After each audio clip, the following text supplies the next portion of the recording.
Video editing is the most time-consuming portion of a creator's life. So in this video, I will teach you the best ever ways to edit faster without losing the quality of your video. There will be tips on how to easily find assets like vectors, sound effects, stock videos, stock images, etc. And in the end, I will give you the secret tip to edit 10 times faster. Also, some of the assets which I personally use will be given away for free, so watch the video till the end. And for creating videos, the software I primarily use is DaVinci Resolve. But you can pretty much do the same edits in CapCut, both PC and phone versions, Premiere Pro, Final Cut, etc. So let's start the video. Step 1 would be to organize your files and save them in appropriate folders. Organizing really seems boring at first, but it will save you a lot of time. The reason why organizing in editing is really important is because you will mostly use these assets in most of your projects. So searching for a specific file through the download folder every single time is actually time consuming. And as a creator, I use around 500 to 800 assets for a single 5-minute video. So when we put together the time we spend for searching all these files, it's much more than the average editing time. So rename and organize your files to your liking. In my workflow, the first thing I do is to write the script for my video. Then I give the voiceover, and after that I move on to the research section. And this is where I download the files which are necessary for the visual storytelling. So what you see on the screen while I talk have been planned beforehand. And these files have been downloaded in my free time. So the next time you are bored, stop scrolling through Reels, Shorts, TikToks, etc. and find the files which are necessary for your next project and organize them accordingly. So what I usually do is I read the script and download assets word by word. And while I save these files, I rename them chronologically. For an example, the first line from my thumbnail video was, have you ever wondered if these 280 by 720 pixels of images are the reason why the vast majority of our audience finds us? And for this simple sentence, I've used a background image, a grid, an existing thumbnail, fire overlay, the dimension animation, and a user icon. So I will rename the downloaded background image as 01 background and the grid will be 02 grid. Similarly, every asset I import will have a number and a file name so that it will be organized with respect to the script, and it will be easy to find while editing the current project as well as the future projects.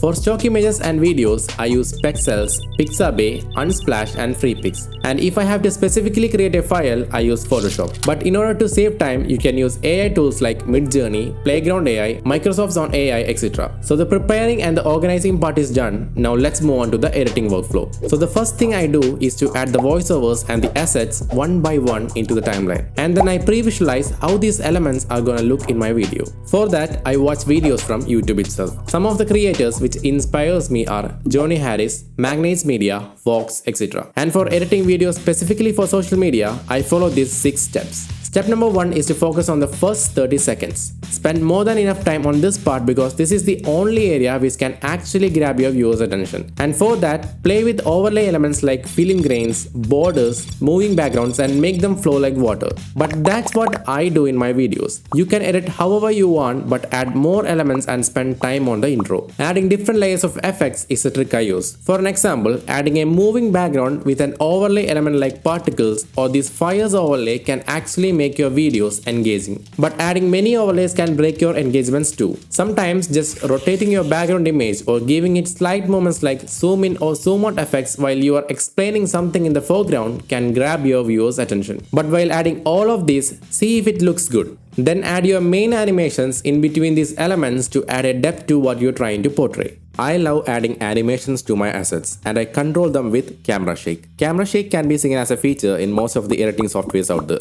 and you can achieve smooth movements by decreasing the strength and speed of camera shake and playing around with its randomness value. And when it comes to animating things, I love to bring in elements from all directions completely in a random order. And most importantly, play with the keyframe curves because keyframe curves decide the speed and smoothness of your animation and makes your works 10 times more attractive. So basically, after you're done your keyframes, select both these points and start playing with this line. You can try the ease in and out curve, interpolating spring, interactive spring, repeat count curve, time curve, etc. Or you can build your own separate one. But never leave your curve like this. 2D animations are everywhere.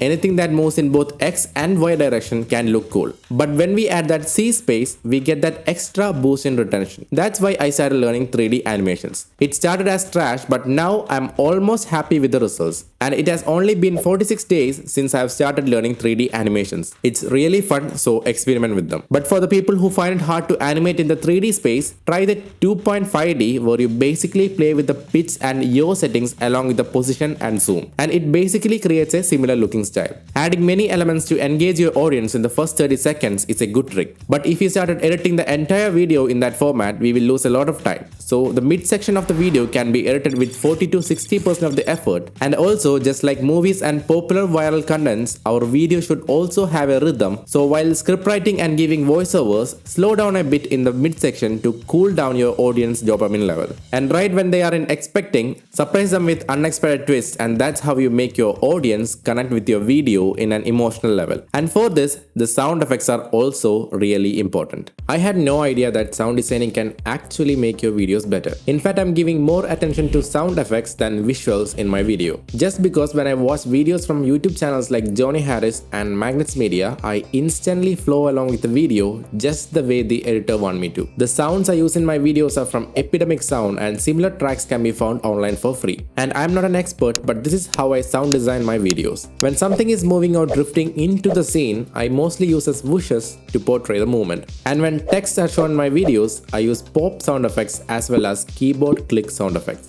Do keep in mind that repetitive sound effects as well as overdoing sound effects can make your audience lose focus on the video. So keep it minimal and play with the pitch to get different frequencies of the same sound. In this way, you can use the same sound in different variations. For an example, this is the default whoosh sound. This is with maximum frequency and this is with minimum frequency. Similarly, use hits, rises, impacts, etc. with an ambient sound which elevates your viewer's emotion. And if you are really interested in sound designing, I will make a video in the future. Now let's move on to transitions. Transitions are the best way to keep your viewers engaged in your content. And the flow that happens while we add transitions is just too good to watch. There will be default transition effects in your editing software, and you could also find some good ones online. But also try creating your own ones. Now let's move on to the serious parts of the video where we actually lose a lot of time. So after adding all of these visual effects and sound effects, what we tend to waste our time on the most is when we rewatch the video over and over again. So the best way to save time is to stop rewatching your videos after doing minor changes, because we have all been there and it consumes a lot of time, and the benefits we get from rewatching the video over and over again while editing are so minimum. I have kept a rule to only rewatch the video after 2 hours of editing, and also while I'm watching the video, I won't watch the entire video, I will just watch the section which I edited to see if it's smooth and performs well. Another issue that comes while working on projects for longer hours are burnouts. Overworking can be productive sometimes, but while editing takes sufficient rest. And while at rest, if you feel like watching something, watch videos which inspires you rather than going through reels and shorts. And do keep a bottle of water and stay hydrated while you're editing. This really boosts your productivity, and after bagging some decent amount of cash, do invest in proper editing chairs or gaming chairs, as well as items like standing desk, good quality microphones, etc. Burnouts are common while we work on a project for a longer period. But that's exactly when you should take at least 3 to 8 hours of break to restore our health, which again boosts our interest as well as creativity. And when you're back after a nap or a long break, that's when you should watch your videos from start to where you left it off. And while doing this, write down corrections and changes and re-edit some part of the video if necessary. Now let's move on to the secret editing tips. And number 1 would be to save your settings as presets. Your animations, effects and overlays can be saved as presets. This applies to animation curves, special effects, adjustment layers, etc.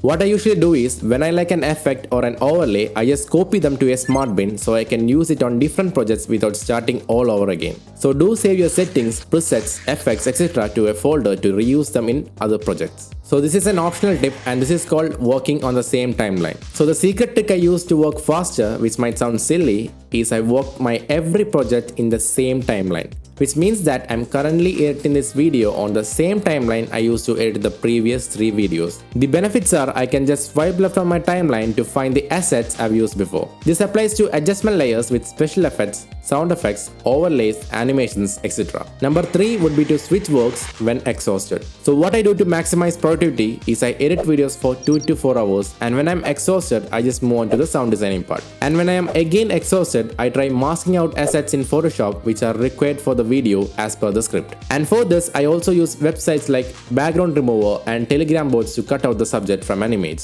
Number 4 would be to watch lots of tutorials. Literally every type of editing style tutorial can be found online. So type in a special style or type in the names of your favorite YouTubers to know how they edit their videos. So basically watch lots and lots of tutorial, experiment with them and create your own style and understand how your software works inside out. Number 5 would be tips on which software to choose. If you are a beginner in video editing, don't go after small softwares or AI editing websites because you only learn minimal things with your time. So try using the best ever software available. The beginning stages can be tough, but later on you will thank yourself for choosing that software. I started with Premiere but was lazy to learn After Effects, and when I knew about DaVinci Resolve and its capabilities, its user interface, etc., I switched. And to be frank, I find DaVinci Resolve powerful for my video editing workflow. Also, the previous week was amazing just because of the love you show towards this channel. So I'll give you my personal assets which I use in most of my videos. For that, join my Discord server. Either I'll give you the link in the description or it will be pinned in the comment below.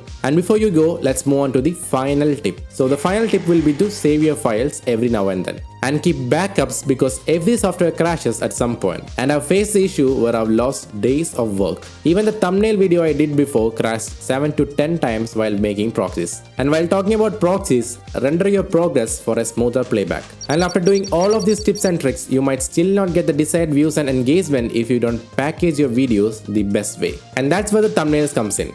Click the video on the right to learn more about it. I'll see you there. Bye.